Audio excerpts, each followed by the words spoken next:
Depuis toujours, les livres jouent un rôle central dans la transmission des idées, des croyances et des valeurs. Certaines œuvres ont façonné des civilisations entières et ont contribué à orienter la pensée de générations entières. Mais il existe aussi des écrits qui, loin d'apporter clarté et stabilité, sèment la confusion et proposent des perspectives qui entrent en contradiction avec les fondements établis du christianisme.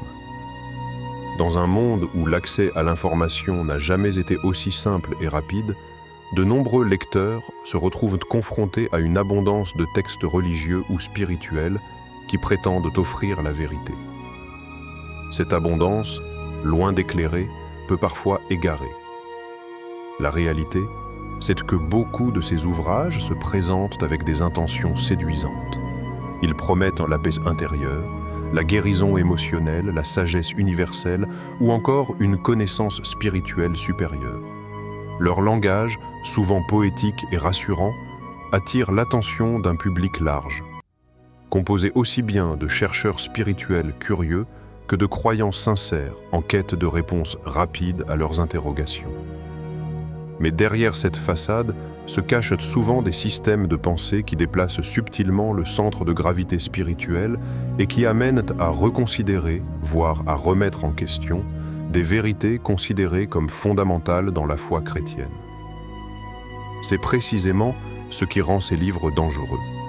Non pas uniquement ce qu'ils disent de manière explicite, mais surtout la manière dont ils redéfinissent des concepts clés.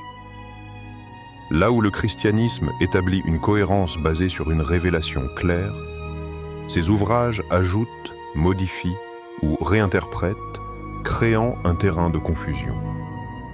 Ainsi, des termes comme vérité, lumière, salut ou amour prennent des significations différentes selon leur cadre d'utilisation. Ce décalage subtil n'est pas immédiatement perceptible, et c'est ce qui en fait un piège redoutable pour ceux qui s'y plongent sans recul critique. Cette vidéo se propose d'examiner 5 livres en particulier. Ce ne sont pas des textes obscurs ou marginaux. Au contraire, ils bénéficient d'une large diffusion internationale, ils sont traduits dans de nombreuses langues, et ils se trouvent facilement dans les rayons des librairies ou sur les plateformes numériques. Leur visibilité est telle qu'ils s'imposent naturellement comme des références possibles pour des lecteurs en recherche de sens. Mais c'est précisément cette visibilité qui les rend préoccupants, car leur impact dépasse largement le cercle restreint de leurs auteurs et touche aujourd'hui des millions de personnes à travers le monde. L'objectif de cette présentation est double. D'une part, il s'agit d'offrir une compréhension claire de ce que contiennent ces livres, de ce qui explique leur popularité et de la manière dont ils parviennent à séduire un public si large. D'autre part, il s'agit de mettre en lumière les contradictions qu'ils introduisent lorsqu'on les confronte aux bases mêmes de la foi chrétienne. En identifiant leurs mécanismes d'influence, il devient possible de comprendre pourquoi ils représentent un danger réel pour ceux qui cherchent à rester fidèles à la vérité chrétienne. En résumé, cette introduction pose les bases d'une réflexion nécessaire. Dans un univers spirituel saturé d'ouvrages et de voix différentes, savoir distinguer ce qui élève de ce qui détourne est essentiel. Les 5 livres qui vont être présentés ne sont pas de simples lectures inoffensives. Ce sont des textes qui portent en eux un potentiel d'influence considérable. Les analyser en détail, c'est se donner les moyens de comprendre comment, derrière des mots séduisants et des promesses attractives, peut se cacher une logique qui dévie progressivement de l'essentiel. Livre NDG 1, le livre de Mormon. Le premier ouvrage qui mérite une attention particulière est le livre de Mormon, considéré comme le texte fondateur du mouvement des saints des derniers jours, plus connu sous le nom de Mormon. Publié pour la première fois au XIXe siècle par Joseph Smith, ce livre est présenté par ses adeptes comme une révélation complémentaire à la Bible, censé raconter l'histoire spirituelle d'anciens peuples ayant vécu sur le continent américain. Sa diffusion a été massive. traduit dans des dizaines de langues, distribué gratuitement ou vendu à bas prix dans le monde entier, il a marqué l'imaginaire collectif et continue d'attirer de nombreux lecteurs curieux. Ce qui rend ce livre séduisant pour un large public, c'est son apparence de cohérence et son ambition narrative. Contrairement à certains écrits ésotériques ou fragmentaires, le livre de Mormon adopte une forme romanesque, retraçant des chronologies, des batailles, des voyages et des discours religieux, et beaucoup de personnes, en particulier celles qui cherchent une histoire religieuse alternative ou une extension à la Bible, trouvent dans ce texte un récit captivant. De plus, l'organisation missionnaire très active de l'Église de Jésus-Christ des Saints des derniers jours renforce la visibilité de ce livre, en le présentant comme une source d'inspiration, de moralité et de guidance spirituelle.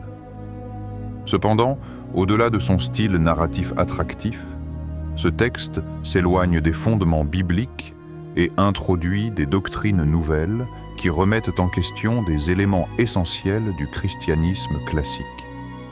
Parmi les points qui suscitent le plus de critiques, on trouve l'idée que des révélations supplémentaires sont nécessaires pour compléter la parole, ou encore la mise en avant de figures et de concepts théologiques inconnus des traditions chrétiennes établies. Cette réinterprétation place le livre de Mormon non pas comme un simple commentaire ou une méditation, mais comme une alternative qui s'autoproclame indispensable. Les contradictions apparaissent surtout lorsqu'on compare les enseignements du livre de Mormon avec ceux des textes traditionnels du christianisme. Certaines affirmations semblent réécrire ou remodeler des récits déjà établis, comme si l'histoire sacrée devait être redessinée pour correspondre à une nouvelle vision. Ce décalage crée une tension.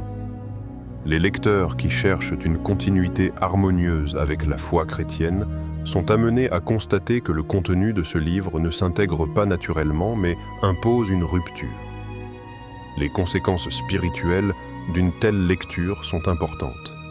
En donnant autant de place à ce texte, l'attention du lecteur peut se détourner de la centralité biblique pour se focaliser sur un récit parallèle.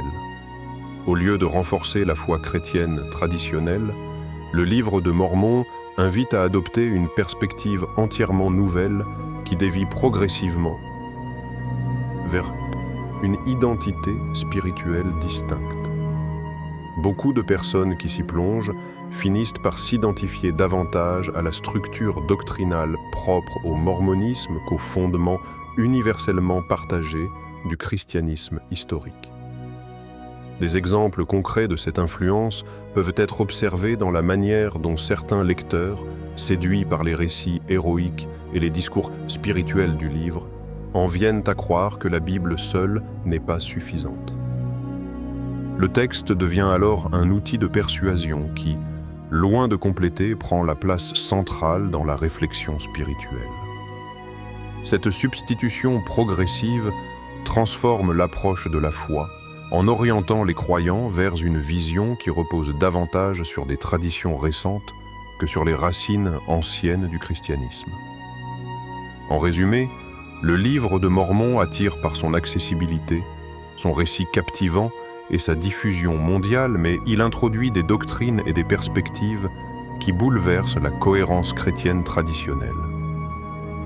Son danger réside dans la capacité à séduire d'abord par la curiosité et l'attrait narratif, pour ensuite amener le lecteur à reconsidérer des fondements essentiels. Ce mécanisme explique pourquoi ce livre figure parmi ceux qu'il est nécessaire d'analyser avec prudence et recul. Livre NDG 2. L'Évangile de Judas. Le deuxième ouvrage à examiner est l'Évangile de Judas, un texte gnostique ancien, redécouvert et publié au grand public au début du XXIe siècle. Contrairement aux évangiles canoniques connus depuis les origines du christianisme, celui-ci propose une vision totalement différente de la relation entre Jésus et Judas Iscariote. Selon ce récit, Judas n'est pas présenté comme le traître que la tradition chrétienne connaît, mais comme le disciple privilégié, celui qui aurait reçu des révélations secrètes et qui aurait agi non par cupidité ou faiblesse, mais en obéissant à une mission confiée par Jésus lui-même. L'idée principale de ce livre repose sur une inversion radicale de la perception traditionnelle. Au lieu de voir Judas comme l'exemple ultime de trahison, il est élevé au rang d'initié éclairé.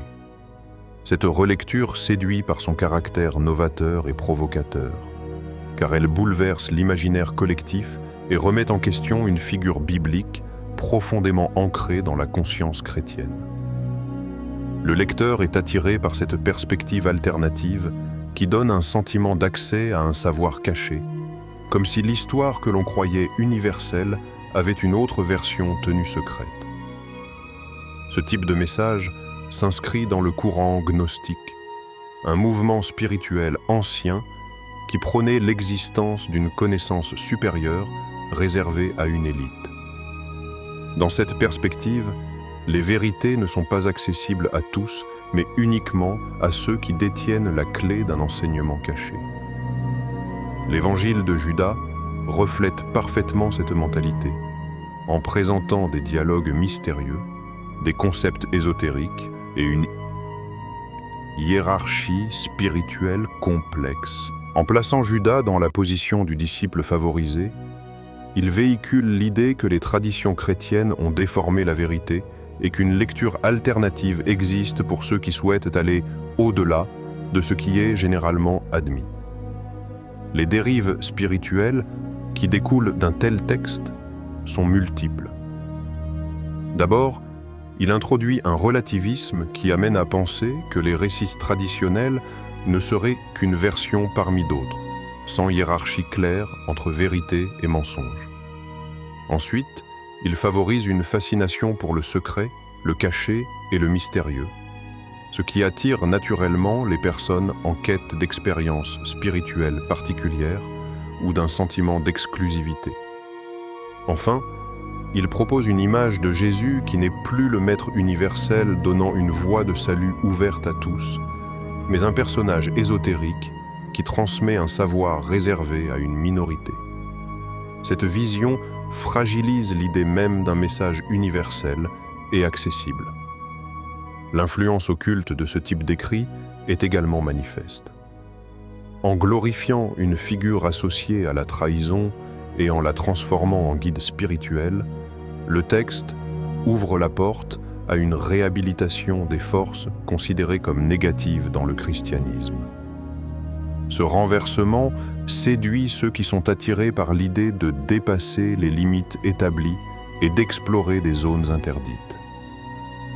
Le danger se situe dans la fascination pour ce qui est caché, car elle amène à délaisser la simplicité et la clarté d'un enseignement transmis à tous, au profit de spéculations qui plongent dans une logique élitiste et ésotérique.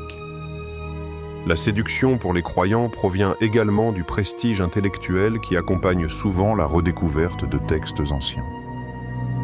Beaucoup de personnes voient dans l'évangile de Judas un document historique qui aurait été écarté volontairement et qui contiendrait une vérité que les institutions auraient voulu cacher.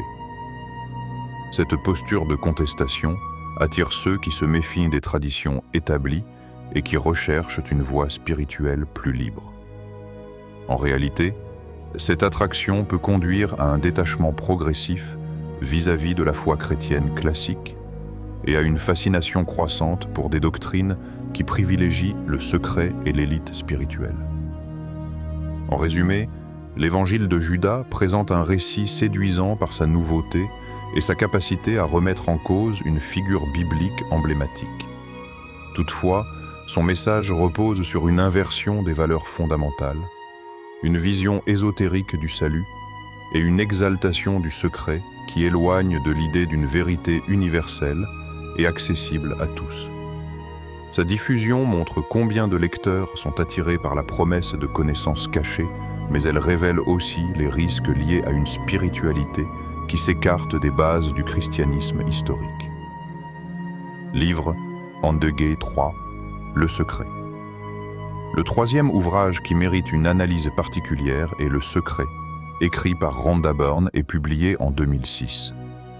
Ce livre a connu un immense succès mondial, notamment grâce à son adaptation en documentaire, et s'est rapidement imposé comme une référence dans le domaine du développement personnel et de la spiritualité moderne.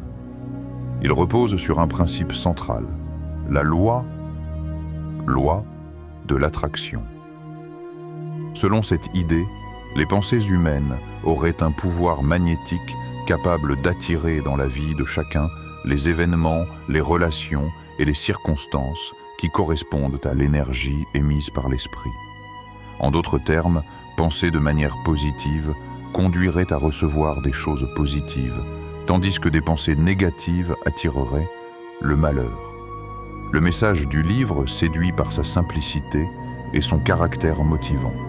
Il promet au lecteur qu'il détient déjà en lui la clé de son destin et qu'il peut, par la seule force de ses pensées, changer sa vie, obtenir la prospérité financière, améliorer ses relations ou encore attirer la santé et le bonheur.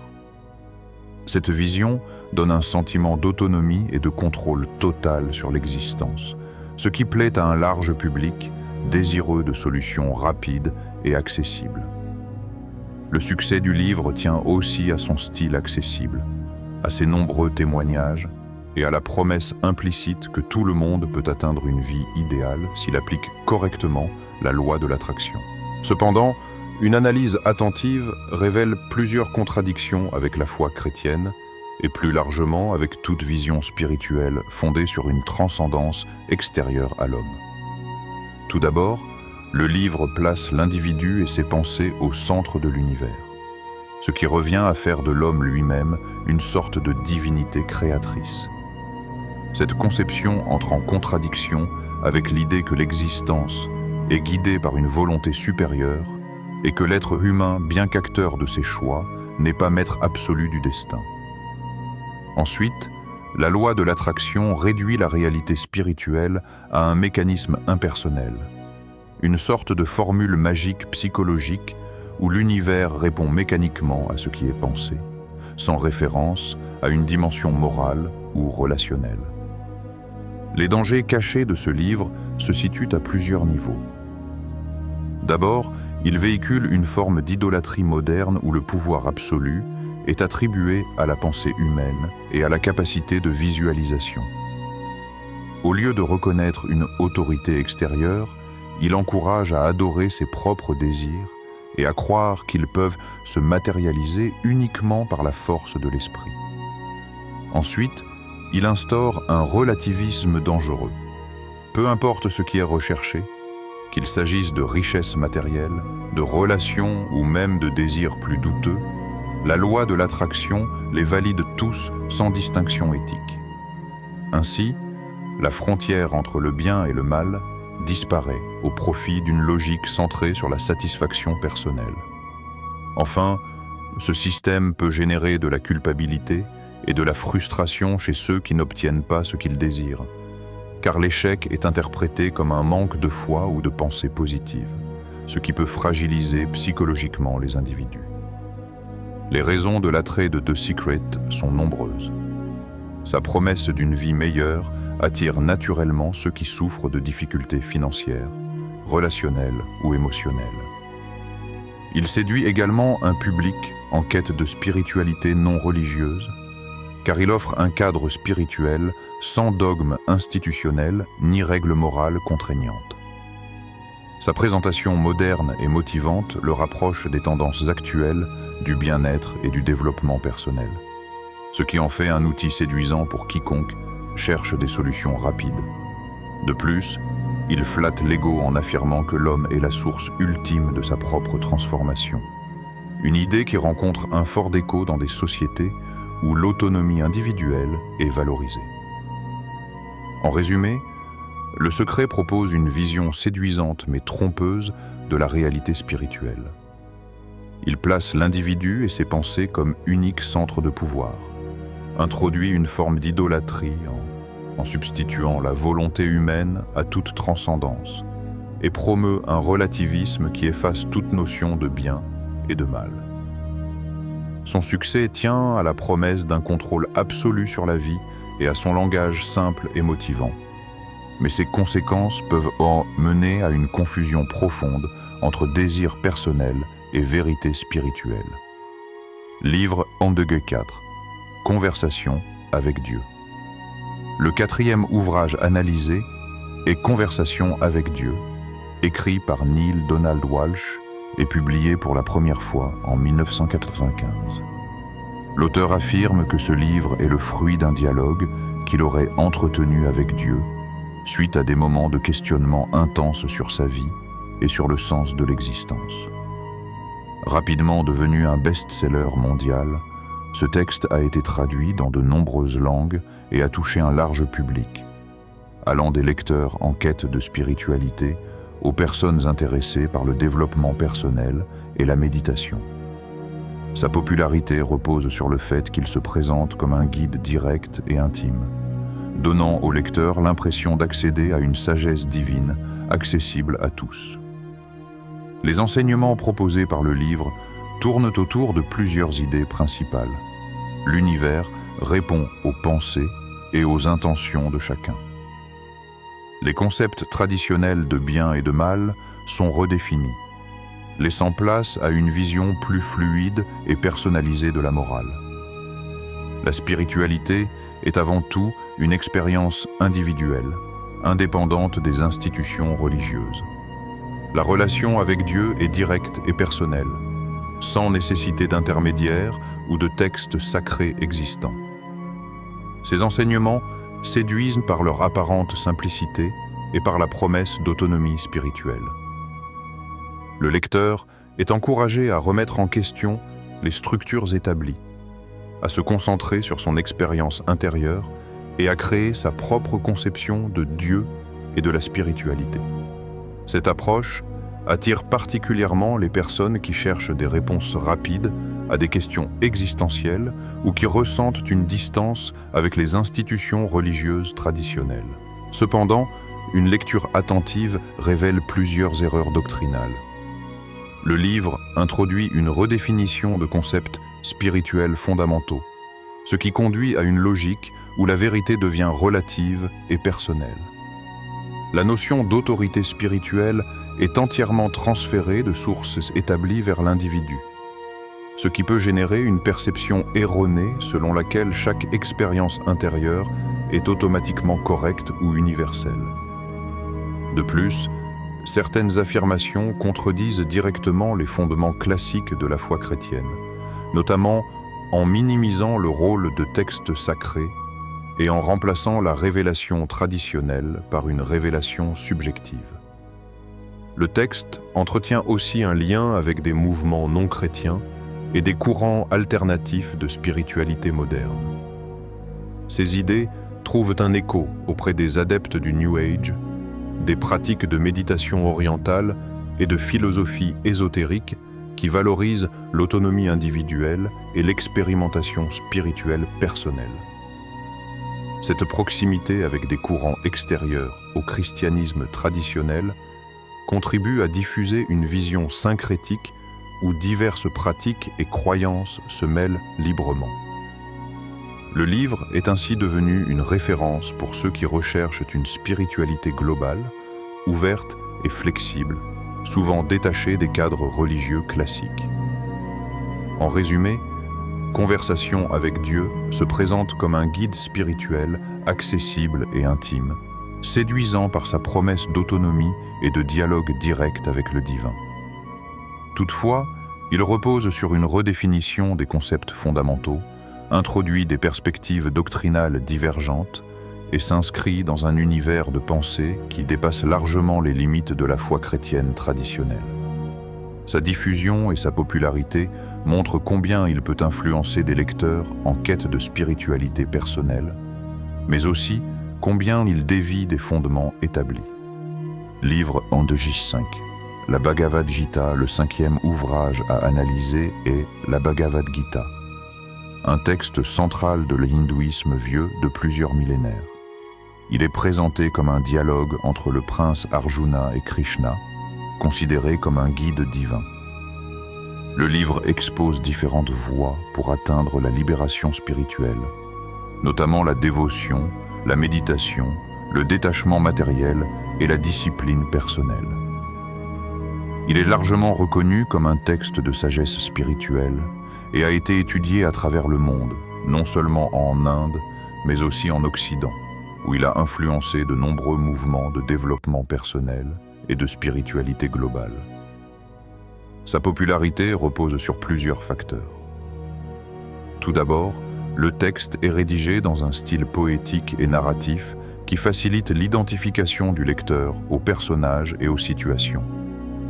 Ensuite, il est associé à des traditions philosophiques et spirituelles qui promettent paix intérieure, harmonie et élévation spirituelle. Enfin, sa diffusion mondiale, soutenue par des traductions et des commentaires de philosophes, de gourous et de célébrités, lui confère une aura de légitimité et d'autorité.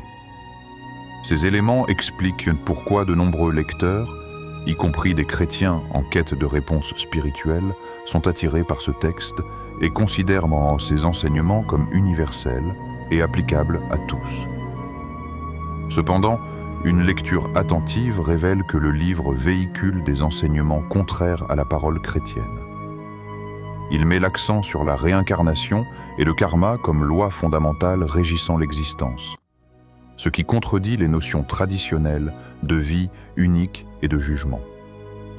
Il encourage également la dévotion à des divinités multiples, introduisant une forme de polythéisme et d'idolâtrie qui diffère profondément de la centralité du monothéisme chrétien.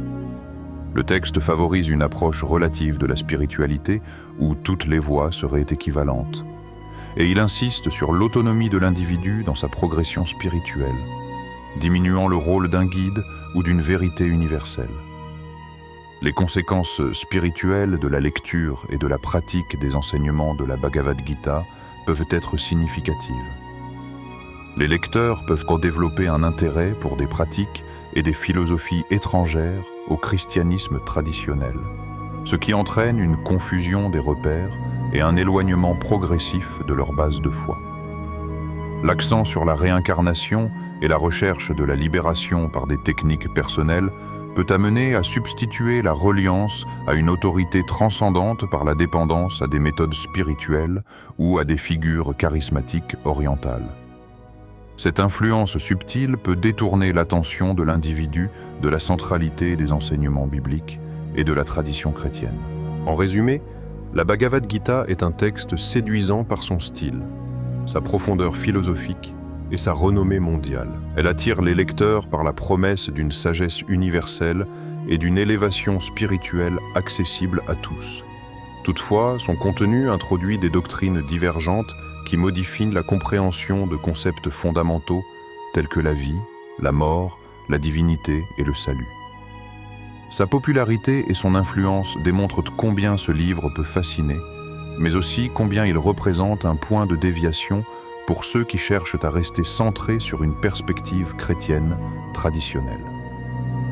Cette vidéo nous a permis d'explorer en détail 5 ouvrages religieux ou spirituels qui, malgré leur popularité et leur diffusion internationale, présentent des enseignements et des perspectives radicalement différentes de la tradition chrétienne classique. Les textes analysés, le Livre de Mormon, l'Évangile de Judas, The Secret, Conversations avec Dieu et la Bhagavad Gita, se distinguent par leur capacité à séduire un large public en raison de leur style, de leurs promesses ou de leur aura historique et culturelle. Chacun de ces livres attire par des motifs variés. Certains proposent des récits captivants ou des dialogues mystérieux, d'autres offrent des solutions pratiques aux problèmes de la vie quotidienne, ou promettent un accès à une sagesse secrète et universelle. Tous ont en commun la capacité de présenter des doctrines nouvelles et des perspectives alternatives qui peuvent modifier la perception traditionnelle de concepts fondamentaux tels que la vérité, la morale, la divinité ou le sens de la vie. L'étude de ces ouvrages révèle également des mécanismes communs. Ils déplacent souvent le centre de gravité spirituelle de l'individu, introduisent des notions de relativisme moral, valorisent des connaissances ou des pratiques réservées à une élite, et proposent des alternatives qui peuvent remplacer ou relativiser les fondements établis de la foi chrétienne. Cette capacité à séduire subtilement, parfois sous un langage poétique, motivant ou rassurant, explique leur succès et leur diffusion rapide dans le monde entier. Le résumé de ces 5 livres montre qu'ils partagent un attrait fort, mais comportent aussi des dérives doctrinales et spirituelles. Leur lecture peut amener les croyants à reconsidérer des notions fondamentales, à adopter des perspectives différentes sur la divinité et la spiritualité, et à accorder une place centrale à des idées qui diffèrent de celles traditionnellement transmises dans le christianisme. Les effets sont progressifs. Séduction initiale par curiosité ou recherche de sagesse, puis assimilation de doctrines divergentes. En conclusion, comprendre ces ouvrages et leurs particularités permet de saisir pourquoi ils sont si influents et pourquoi il est important de rester attentif à la manière dont ils façonnent la perception spirituelle. Leur analyse met en lumière la nécessité de distinguer les textes qui enrichissent la foi de ceux qui modifient ou détournent les concepts fondamentaux. La vigilance dans le choix de ces lectures et la réflexion critique sur leur contenu restent essentielles pour ceux qui souhaitent conserver une compréhension cohérente et stable de la spiritualité.